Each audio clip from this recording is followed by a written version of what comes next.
Bonjour à tous, bonjour et bienvenue pour notre live EPAT. On se retrouve tous les jeudis matins à 11 h.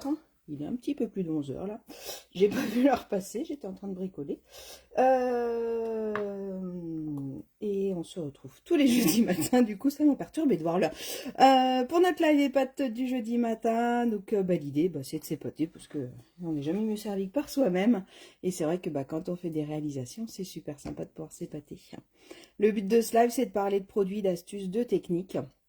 Moi, je m'appelle Peggy, elle fait main, et je suis démonstratrice depuis plus de 14 ans pour la marque Stampin' Up. Donc, on va parler de produits Stampin' Up et essayer de voir ensemble comment vous les utilisez, comment on fait avec, comment ça se passe. Alors, aujourd'hui, on va parler, à la demande de ma petite filleule Florence, on va parler de ces petites bouteilles-là. Est-ce que vous les connaissez, ces petites bouteilles-là? Donc ça, c'est les essentiels effets nacrés. C'est, moi je les appelle les peintures chatoyantes. D'ailleurs, hop, il y a un échange. Alors, elles se vendent par lot de 3. Donc, il y a les essentiels effets lac métallisé, pardon. Donc, on va avoir la couleur or, la couleur cuivrée et la couleur argent. Et on a un autre lot qui va être celui-là, où on va avoir, donc là on les appelle les effets lac nacré. Donc on va avoir du noir, du rouge et du blanc. Voilà ce qu'on va trouver. Alors, ces petites bêtes-là, elles sont dans le catalogue. Vous reprenez votre index, comme à chaque fois. Et là, on est... attendez, je suis en train de les rechercher, je les retrouve pas.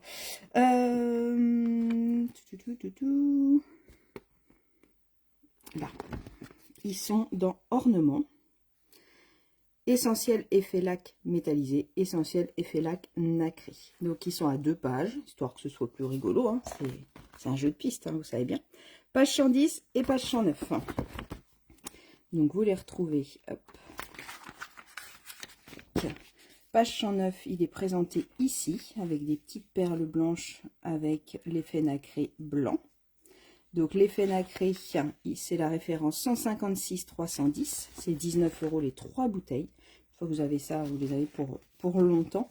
Et après, on le voit ici, avec le support de silicone, les essentiels, et ils sont la référence, elle est là, essentiel effet laqué métallisé, donc c'est 161 610 pour les dorés, cuivrés et argentés.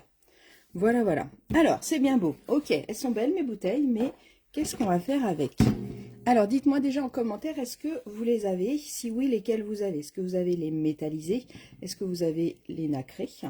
Est-ce que vous n'avez pas tout court? Et qu'est-ce que vous en faites surtout? Parce que, je le répète, hein, ce live, je le présente, mais c'est aussi le but de pouvoir échanger sur vos techniques, de voir vos créations faites avec, parce que c'est toujours super sympa de voir le résultat. Et puis d'échanger sur la façon de les utiliser, parce qu'on ne les utilise pas tous de la même manière. Alors, la première chose, une de leurs utilités, c'est de pouvoir faire des perles sur mon projet. Donc, une fois que mon projet il est terminé, je vais pouvoir faire des perles. Alors, on va prendre les noirs pour que vous puissiez bien le voir. Moi, je vous conseille toujours de le mélanger un petit peu, même si à l'intérieur, c'est quand même assez épais. Mais surtout quand on ne les a pas utilisés depuis longtemps, moi, je vous conseille de les mélanger un petit peu. On a un petit bouchon qui va se défaire et on a une pointe assez fine comme ça. Donc, je vais pouvoir me mettre à l'envers. J'appuie mais doucement parce que c'est quand même assez liquide. Et on va commencer de ce côté-là plutôt. Et je peux venir me poser sur le papier. Là, je suis posée sur mon papier et venir sortir tranquillement. C'est quelque chose à faire tranquillement. Et donc moi, ce que je fais personnellement, c'est que je fais un petit rond pour pouvoir enlever, arrêter la diffusion du produit. Donc je peux faire des petites perles, je peux aussi faire des très grosses perles. Il faut juste penser à l'utilisation de ce produit. C'est quelque chose qui va être quand même assez long à sécher. Donc on va pas pouvoir le mettre tout de suite dans une enveloppe et l'envoyer. Moi souvent je fais ça et je laisse sécher toute la nuit ou toute l'après-midi en fonction de l'heure à laquelle je fais ma création. Mais faites bien attention, si vous posez votre carte sur le coin de votre table et puis que vous reposez d'autres choses derrière, vous allez tout abîmer. Donc attention à ce niveau-là. Donc je peux faire des perles. Je peux aussi venir faire des tirets par exemple. Alors hop. Donc il faut...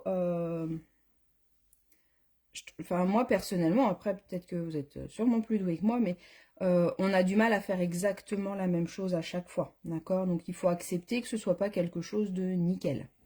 Donc on peut venir faire des petits tirets sur un projet en fonction du projet. Hop. Vous voyez, le deuxième il est plus joli que le premier déjà. Hop. Je peux revenir dessus. On va remettre un petit peu sur le premier.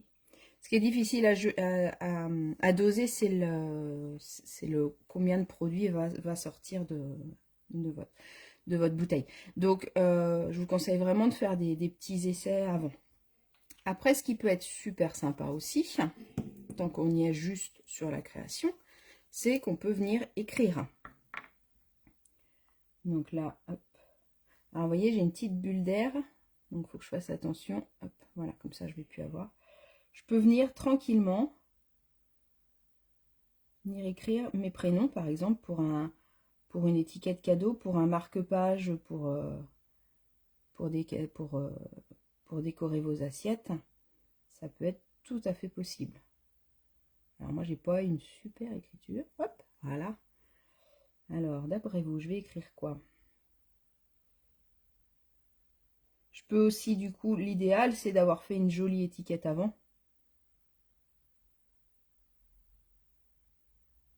Là, pour essayer d'avoir quelque chose de rond, voilà, j'essaye de tourner.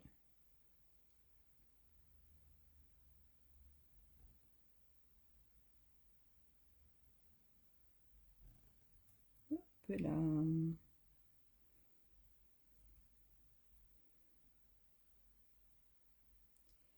Et on va finir hein, quand même. Hein. Tant qu'à faire, il faut pas oublier son accent.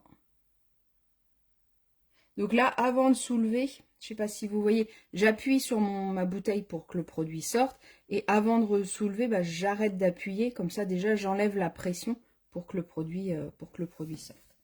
Donc l'avantage de ce produit-là, c'est qu'on va garder une certaine épaisseur. Ça va un peu s'affaisser. Quand ça va sécher, ça va un petit peu s'affaisser. Quand il y a des petits défauts comme ça, soit je peux revenir avec ma bouteille. Moi, personnellement, je prends mon outil touche à tout. Je vous l'ai montré. J'aime bien la petite pointe plus fine que l'autre. Et je peux effectivement venir travailler un petit peu ma matière. Une fois qu'elle est posée sur mon papier, je peux venir un petit peu la travailler un petit peu plus comme je veux, puisque la pointe est plus fine. Donc ça peut être pas mal. Et ayez toujours une petite lingette pour bien venir nettoyer votre outil. Mais ça peut venir m'aider voilà, à travailler. Là, par exemple, il y en a un peu trop par là. Je viens étaler un petit peu et arrondir. Alors, ça fait un peu ce que ça veut. Hein. C'est quand même un petit peu épais comme... voilà, mais là, déjà, c'est plus joli. Donc, voilà ce qu'on peut faire. On peut venir écrire. Du coup, on peut venir faire des étoiles. On peut venir faire tout ce qu'on veut, en gros. Tout ce qu'on veut, tout ce qu'on veut. Je peux aussi, par exemple, hop, j'avais préparé mon petit cœur, mon tampon de cœur. On va venir le tamponner hop, en rouge. Je vais le mettre sur autre chose.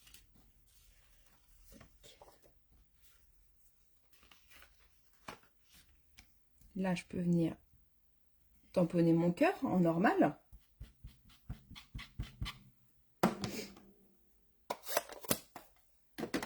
Et je peux très bien, une fois qu'il est fait, venir refaire le contour de mon cœur avec ma peinture chatoyante.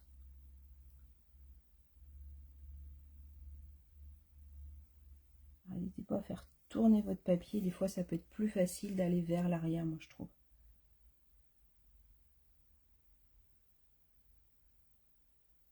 Tac, tac, tac. Alors, dites-moi en commentaire, est-ce que vous l'avez déjà utilisé. Comment vous faites, vous? Voilà, et donc quand il va s'affaisser, du coup, il va pouvoir reprendre les contours. Donc là, c'est pareil, j'ai pas été vraiment sur le contour. Bah, avec mon outil, avec ma petite pointe, je peux venir le retravailler un petit peu avant qu'il sèche. Et puis faire une petite pointe peut-être plus pointue. Ici aussi, on peut venir plus pointu. Hop. D'accord, donc ça peut être sur certains tampons, sur ce qu'on veut. Alors, on va mettre ça de côté pour pas faire de bêtises dessus. C'est ça le risque? Je serais capable? Non, bien sûr que non. Après, ce qui est chouette aussi, c'est que du coup, en fonction des couleurs, ça va être plus sympa d'aller travailler sur du papier foncé. Et ça, je trouve que ça nous donne vraiment un super avantage. Parce que je peux pas venir tamponner sur mon papier foncé, c'est plus compliqué. Là par contre, je peux toujours reprendre hop, mon petit tampon, on va refaire le même. Je viens faire mon petit cœur, donc on le voit quasiment pas, mais moi je le vois assez pour le travailler. Et donc du coup, je peux venir, je sais pas si vous le voyez, je peux venir refaire mon petit cœur.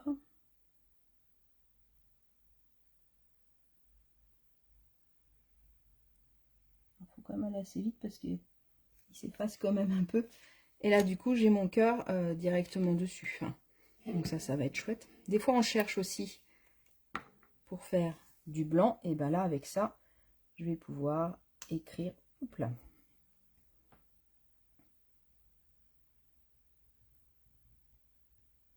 Je vais pouvoir écrire en blanc dessus. Donc ça, c'est le blanc nacré. Hop là.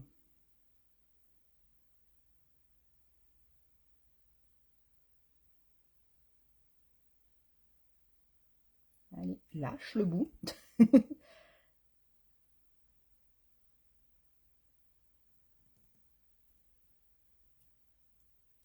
J'ai oublié de vous dire, l'idéal, c'est si vous voulez découper une étiquette, c'est de la couper avant. Parce que sinon, là forcément c'est pas sec, donc on va pas travailler dessus. Mais même si on travaille dessus une fois que c'est sec, ça risque d'affaisser un petit peu votre peinture. Donc c'est dommage quoi d'abîmer l'effet de l'épaisseur. Alors, niveau conseil à entretien, je ne sais pas si je les ai fait pour toutes du coup, mais moi j'aime bien essuyer un petit peu mon embout avant de le refermer. Ça va éviter que j'aille de la peinture qui sèche sur le contour et quand je le réutilise, du coup que j'aille des petits bouts de peinture un peu sèche qui tombent sur mon projet, c'est pas top. Donc voilà, donc sur le papier foncé, ça nous permet aussi de faire des choses comme ça. Après, l'autre utilisation. On peut aussi s'en servir comme une peinture, j'ai envie de dire, comme de la peinture classique. Donc là, je peux utiliser un petit pinceau et je peux venir prendre, je peux très bien venir hop, mettre une petite goutte de peinture dessus et je peux venir l'utiliser comme je veux. Donc j'ai pas besoin d'eau. Là, j'ai pris l'Aqua-Painter, mais il n'y a pas forcément besoin d'eau. Et vous voyez, ça peut nous donner un effet nacré super joli. Donc là, pareil, je peux venir coloriser l'intérieur de mes tampons. Je peux venir faire ce que je veux. Ce que je peux faire, c'est venir mettre un petit peu de peinture sur mon tapis en silicone ou sur un petit bloc pour pouvoir venir prendre et venir étaler la peinture que je veux. D'accord?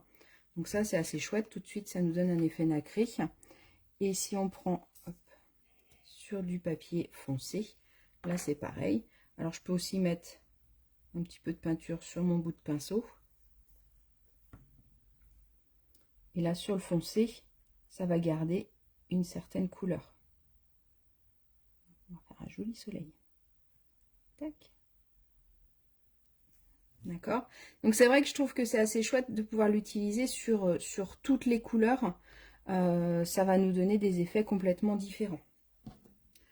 Pareil, je nettoie mon pinceau sur ma petite lingette et je peux les réutiliser.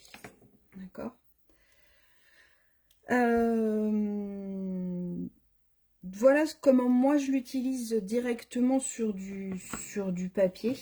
Si vous avez d'autres, n'hésitez pas à me dire pour qu'on puisse le faire. Après, l'autre utilisation qu'on peut avoir, c'est sur un tapis en silicone. Alors, j'ai fait des petits essais tout à l'heure. Alors, ça on verra après.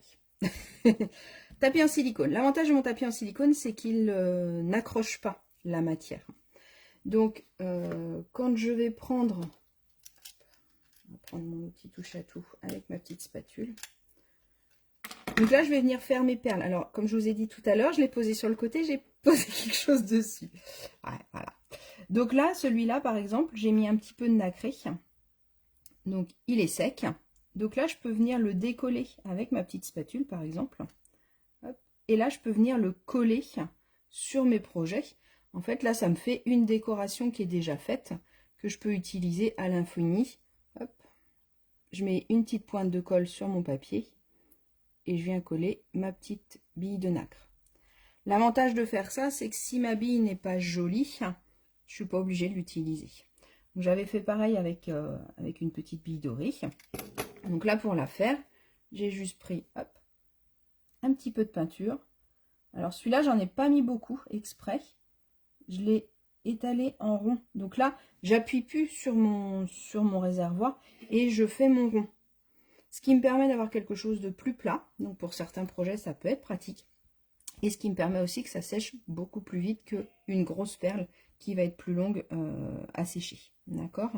Donc une fois que c'est sec, et ben avec ma spatule ou mon petit pic, je peux venir l'utiliser. Là, je m'étais amusée à faire une petite étoile. Alors je pense qu'elle n'est pas complètement sèche. Donc on va la laisser tranquille. Hop, ouais, elle n'est pas complètement sèche encore. Donc comme je vous disais tout à l'heure qu'on pouvait faire des formes, bah là je me suis amusée à faire une petite étoile. Bon, je dirais plus une étoile de mer qu'une étoile de Noël, mais voilà, donc ça peut être des formes. Et là, bah, mes pastilles, elles sont pas sèches et j'ai appuyé dessus avec mon bout de papier noir. Donc voilà ce que je peux faire sur mon tapis de silicone. Donc je peux vraiment venir faire des grosses perles. Hop, on va en faire une noire, comme ça vous allez avoir un petit peu toutes les couleurs.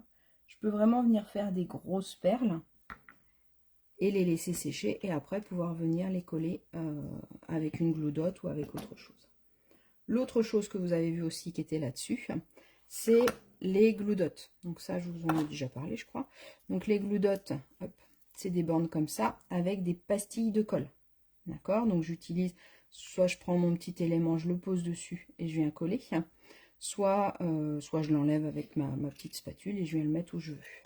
Et bien là, moi, ce que j'ai fait, c'est que je suis venue découper un bout de ma petite bande. Je suis venue plier au milieu pour qu'elle tienne droite, parce que comme sinon ça arrondit, ça ne tient pas. Comme ça tient bien droit. Et là, je suis venue faire directement ma pastille sur ma glue dot. L'avantage de faire ça, c'est que du coup, ma perle, une fois qu'elle est sèche, en plus, elle est autocollante. D'accord? Donc, j'ai fait ma petite perle. Je laisse sécher. Donc, par contre, il faut laisser sécher assez longtemps. Et une fois que c'est sec, donc celles-là, elles ne sont pas complètement sèches. Je voulais vous les montrer, mais celui-là, il doit être sec par contre. Donc, une fois que c'est sec, celui-là, je l'ai fait plus plat pour qu'il sèche plus vite. Et ben, je viens soulever, sans embêter les autres perles, je viens soulever ma glue dot, elle n'est pas complètement sèche. Voilà. Bon, c'était une pastille plus. Et donc là, l'avantage, c'est que je me retrouve avec un élément, quand il sera sec, avec un élément autocollant. Donc là, je peux venir le coller n'importe où. Et ma pastille, elle est autocollante. Donc ça, c'est assez sympa pour créer vos propres perles. Et pour pouvoir après les coller. Et en étant sûr. Moi, j'aime bien ça parce qu'au moins, je suis sûre de ne pas abîmer mon projet. Sauf si on accepte que les perles ne soient pas exactement toutes les mêmes. C'est aussi possible, il n'y a pas de souci. D'accord?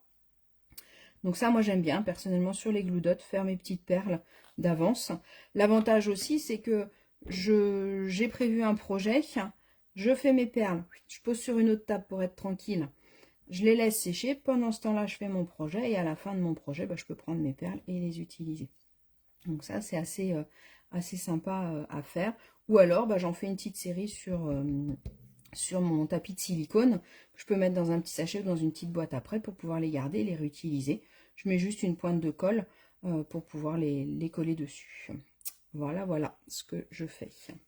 Le petit dernier que je voulais vous montrer, c'est le blanc, qui va être assez sympa. Donc là, on a écrit Love. Moi, ce que j'aime bien faire, on va pas le faire là-dessus d'ailleurs, on va le faire sur un autre morceau. Tant qu'à faire, autant être sur du bleu nuit. Ce que j'aime bien faire, c'est de la neige qui descend du ciel.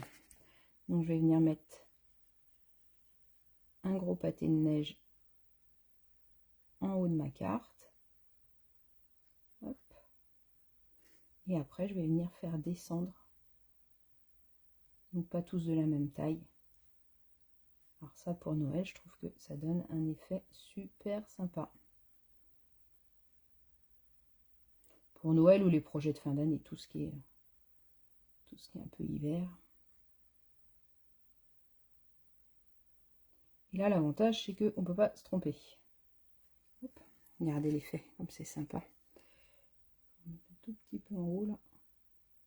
Hop, voilà.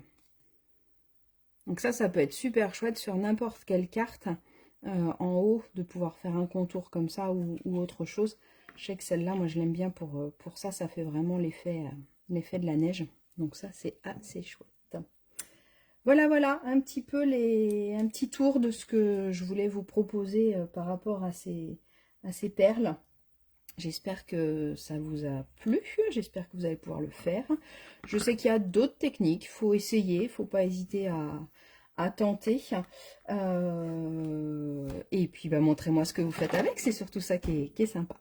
Je vous souhaite une bonne journée et je vous dis rendez-vous jeudi de la semaine prochaine pour d'autres astuces. À bientôt, bonne journée!